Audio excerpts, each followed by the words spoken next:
Hello students, welcome to Vidyavedike YouTube channel and welcome to daily current affairs class. ಈ ಒಂದು ವಿಡಿಯೋದಲ್ಲಿ ನಾವು ದೆಹಲಿ ವಾಯು ಮಾಲಿನ್ಯ ಚೀನಾ ಮಾರ್ಗದರ್ಶನ ಅನ್ನುವಂಥ ಒಂದು ಟಾಪಿಕನ್ನು ಕುರಿತು ಚರ್ಚೆನ ಮಾಡಲಿದ್ದೇವೆ. ಸೊ ಪರೀಕ್ಷಾ ದೃಷ್ಟಿಯಿಂದ ಈ ಒಂದು ಟಾಪಿಕ್ ಎನ್ವಿರಾನ್ಮೆಂಟ್ ಆ್ಯಂಡ್ ಎಕಾಲಜಿಗೆ ಸಂಬಂಧಪಟ್ಟಿರುವಂಥ ಟಾಪಿಕ್ ಆಗಿದೆ, ಹಾಗೂ ಇದು ಎಸ್ಸೆ ಟಾಪಿಕ್ ಕೂಡ ಆಗಿದೆ. ಸೊ ಎಸ್ಸೆಯಲ್ಲಿ ಇದು ಅರ್ಬನ್ ಪೊಲ್ಯೂಷನ್, ನಗರ ಮಾಲಿನ್ಯ ಹಾಗೂ ಭಾರತ ಚೀನಾ ಸಹಕಾರ. ಸೊ ಈ ಒಂದು ಟಾಪಿಕ್ ಅಡಿಯಲ್ಲಿ ಇದು ಎಸ್ಸೆಗೂ ಕೂಡ ಸಂಬಂಧಪಟ್ಟಿರುವಂಥ ಟಾಪಿಕ್ ಆಗಿದೆ. ಹಾಗೆ ಇದು ಪ್ರಕರಣ ಅಧ್ಯಯನ, ಕೇಸ್ ಸ್ಟಡಿಯಲ್ಲಿ ಕೂಡ ಇದು ಇಂಪಾರ್ಟೆಂಟ್ ಆಗುತ್ತೆ. ಅಂದರೆ ನೀತಿಗಳು ಯಾವ ರೀತಿಯಲ್ಲಿ ಯಶಸ್ವಿಯಾದವು ಅನ್ನುವಂಥ ಒಂದು ಯಶಸ್ಸಿನ ಒಂದು ಕಥೆಯಲ್ಲಿ ಇದನ್ನು ಬಳಸ್ಕೊಳ್ಬೋದು. ಪಾಲಿಸಿ ಸಕ್ಸಸ್ ಸ್ಟೋರಿ, ನೀತಿಗಳ ಒಂದು ಸಕ್ಸಸ್ ಸ್ಟೋರಿ.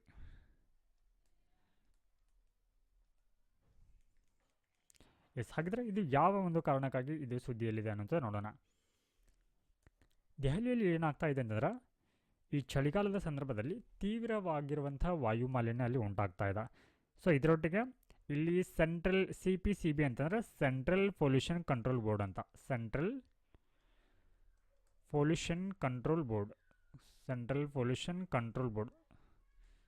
ಕಂಟ್ರೋಲ್ ಬೋರ್ಡ್, ಕೇಂದ್ರೀಯ ಮಾಲಿನ್ಯ ನಿಯಂತ್ರಣ ಮಂಡಳಿ ಇಲ್ಲಿಯ ಒಂದು ಗಾಳಿಯ ಗುಣಮಟ್ಟವನ್ನು, ಏರ್ ಕ್ವಾಲಿಟಿ ಇಂಡೆಕ್ಸ್, ಗಾಳಿಯ ಗುಣಮಟ್ಟ ಸೂಚ್ಯಂಕವನ್ನು 447ಕ್ಕೆ ಏರಿಸಿದ. ಅಂದರೆ ಇದರರ್ಥ, ಸೊ ಇಲ್ಲಿನ ಗಾಳಿಯ ಗುಣಮಟ್ಟ ತೀರಾ ಕಳಪೆ ಇದೆ ಅನ್ನುವಂಥ ಒಂದು ವರ್ಗಕ್ಕೆ ಇದನ್ನು ಸೇರಿಸಿದ.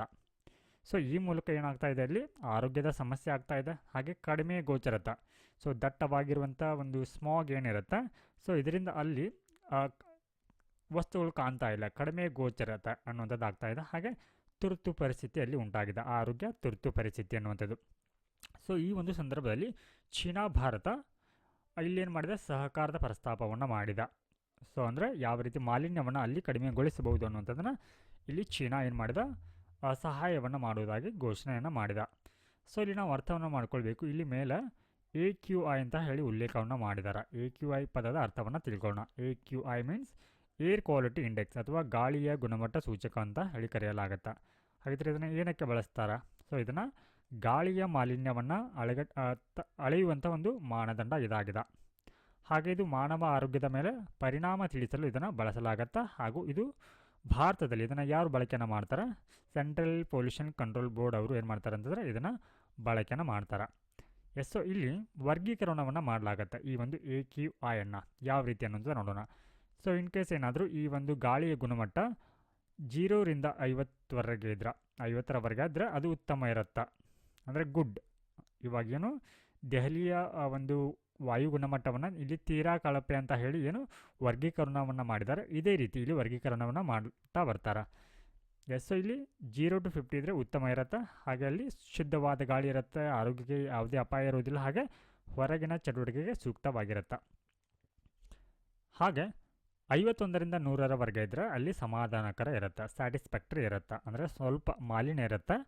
ಅತಿ ಸೂಕ್ಷ್ಮ ವ್ಯಕ್ತಿಗಳಿಗೆ ಇದ್ರ ಮಾತ್ರ ಏನಾಗುತ್ತೆ, ಈ ಒಂದು ಗಾಳಿಯಿಂದ ತೊಂದರೆ ಆಗುತ್ತೆ. ಹಾಗೆ ಇದು ಸಾಮಾನ್ಯ ಜನರಿಗೆ ಸುರಕ್ಷಿತವಾಗಿರುತ್ತೆ.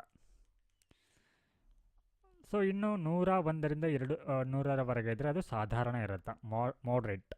ಅಂದರೆ ಇಲ್ಲಿ ಉಸಿರಾಟಕ್ಕೆ ಸ್ವಲ್ಪ ತೊಂದರೆ ಆಗ್ತಾ ಇರುತ್ತೆ. ಮಕ್ಕಳು ಮತ್ತು ವೃದ್ಧರು ಇದಕ್ಕೆ ಎಚ್ಚರಿಕೆಯನ್ನು ವಹಿಸಬೇಕಾಗತ್ತೆ. ಹಾಗೆ ದೀರ್ಘಕಾಲ ಬಾಹ್ಯ ಚಟುವಟಿಕೆ ತಪ್ಪಿಸುವುದು ಇದು ಉತ್ತಮ ಆಗಿರುತ್ತೆ. ಹಾಗೂ 201ರಿಂದ 300ರವರೆಗೆ ಇದ್ರೆ ಏರ್ ಕ್ವಾಲಿಟಿ ಇಂಡೆಕ್ಸ್, ಸೊ ಇದು ತುಂಬ ಏನಂತಂದರೆ ಕಳಪೆ ಆಗಿರುವಂಥದ್ದು, ಪೂವರ್ ಇರುವಂಥದ್ದು.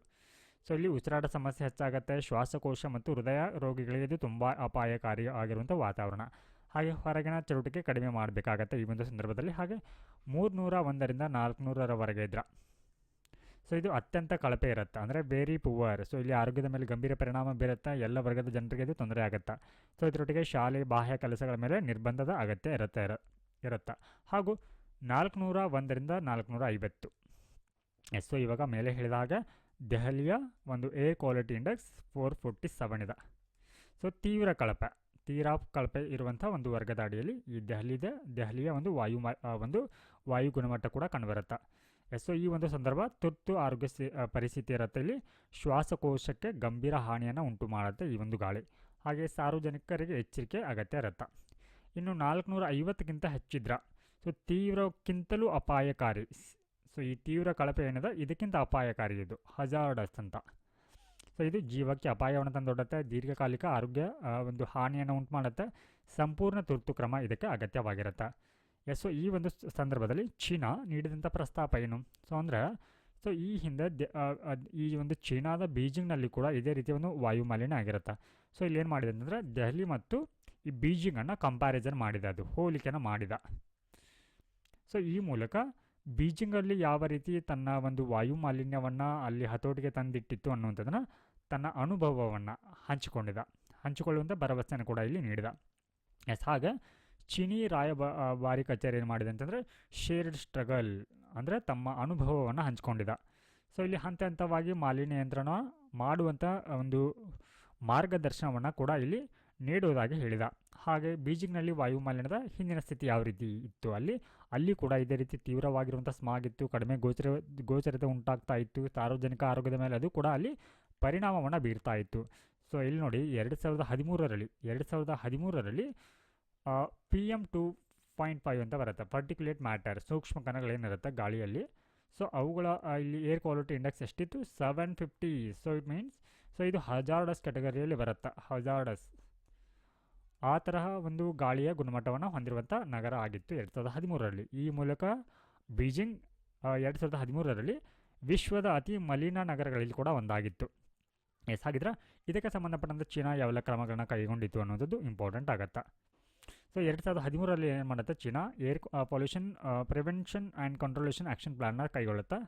ಸೊ ಇದರೊಟ್ಟಿಗೆ ಅದು ಕೇಂದ್ರ ಪ್ರಾದೇಶಿಕ ಸಮನ್ವಯವನ್ನು ಕೂಡ ಮಾಡಿಕೊಳ್ಳುತ್ತೆ. ಹಾಗೆ ಕಾನೂನುಬದ್ಧ ಕಠಿಣ ಕ್ರಮ ಅಲ್ಲಿ ಜಾರಿಯಾಗುತ್ತೆ. ಹಾಗೆ ದೀರ್ಘಕಾಲೀನ ಪರಿಸರ ಒಂದು ಕ್ರಮಗಳನ್ನ ಅಲ್ಲಿ ಕೈಗೊಳ್ಳಲಾಗುತ್ತೆ.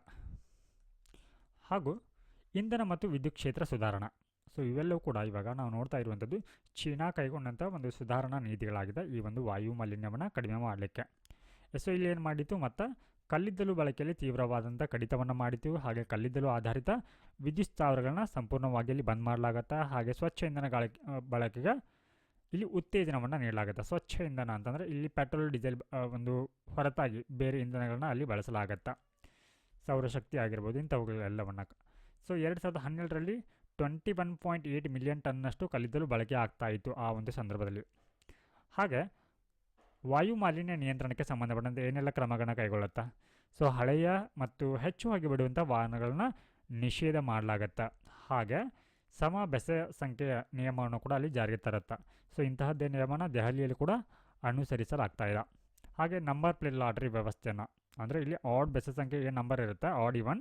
ಸೊ ಇವುಗಳನ್ನು ಯಾವ ರೀತಿ ಚೂಸ್ ಮಾಡ್ತಾಯಿದ್ರು? ಲಾಟ್ರಿ ವ್ಯವಸ್ಥೆ ಮೂಲಕ ಯಾವ ವಾಹನಗಳಲ್ಲಿ ಇಳಿಬೇಕು ಅನ್ನೋಂಥದ್ದನ್ನು ಲಾಟ್ರಿ ವ್ಯವಸ್ಥೆಗಳ ಮೂಲಕ ಆಯ್ಕೆ ಮಾಡಲಾಗ್ತಾಯಿತ್ತು. ಹಾಗೆ ಅಲ್ಲಿ ಸಾರ್ವಜನಿಕರ ಒಂದು ಸಾರಿಗೆ ವ್ಯವಸ್ಥೆಗಾಗಿ ಅವರು ಮೆಟ್ರೋ ಬಸ್ ಒಂದು ಜಾಲವನ್ನು ವಿಸ್ತರಣೆ ಮಾಡಿದರು. ಹಾಗೆ ಎಲೆಕ್ಟ್ರಿಕ್ ವಾಹನಗಳಲ್ಲಿ ಉತ್ತೇಜನವನ್ನು ನೀಡಿದರು. ಹಾಗೆ ಕೈಗಾರಿಕೆಗಳ ಮೇಲೆ ಕಠಿಣ ನಿಗಾವನ್ನು ಕೂಡ ಅಲ್ಲಿ ಇಡಲಾಯಿತು.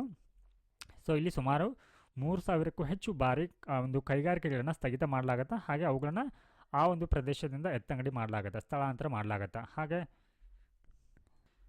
ಸೊ ಅಲ್ಲಿ ಬೀಜಿಂಗ್ನಲ್ಲಿ ಇರುವಂಥ ಒಂದು ಶೌಗಾಂಗ್ ಅನ್ನುವಂಥ ಒಂದು ಉಕ್ಕು ಕೈಗಾರಿಕೆಯನ್ನು ಸ್ಥಳಾಂತರ ಮಾಡಲಾಗುತ್ತೆ. ಸೊ ಈ ಮೂಲಕ ಅಲ್ಲಿ 20% ಮಾಲಿನ್ಯ ಕಡಿತ ಆಗುತ್ತೆ.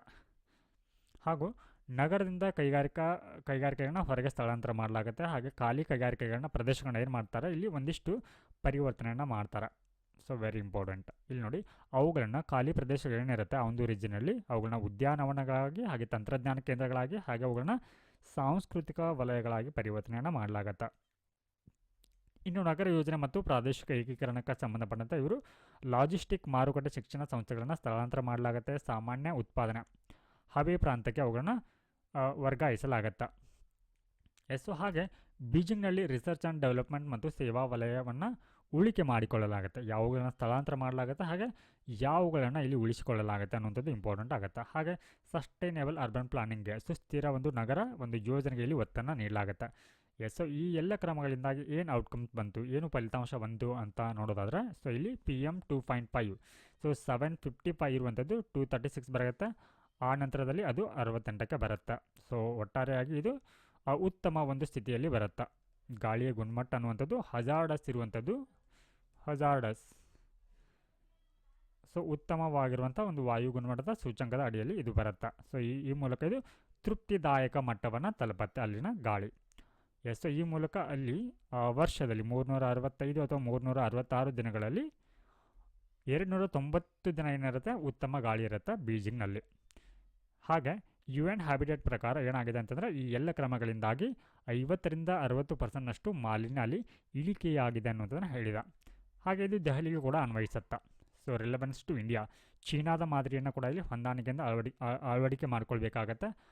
ಹಂತದ ದೀರ್ಘಕಾಲೀನ ಯೋಜನೆ ಅಗತ್ಯ ಆಗಿರುತ್ತೆ ಇಲ್ಲಿ. ಸೊ ತಕ್ಷಣವೇ ಇಲ್ಲಿ ಈ ಒಂದು ಇದನ್ನು ಟ್ಯಾಕಲ್ ಮಾಡಲಿಕ್ಕೆ ಆಗೋದಿಲ್ಲ. ಹಂತವಾಗಿ ಸ್ಟೆಪ್ ಬೈ ಸ್ಟೆಪ್ ಇದನ್ನು ಮಾಲಿನ್ಯವನ್ನು ಕಡಿಮೆ ಮಾಡಬಹುದು. ಹಾಗೆ ತಕ್ಷಣದ ಫಲಿತಾಂಶ ಸಾಧ್ಯವಿಲ್ಲ. ಇದಕ್ಕೆ ರಾಜಕೀಯ ಇಚ್ಛಾಶಕ್ತಿ ಮತ್ತು ಸಾರ್ವಜನಿಕ ಸಹಕಾರ ಕೂಡ ಅಗತ್ಯವಾಗಿರುತ್ತೆ.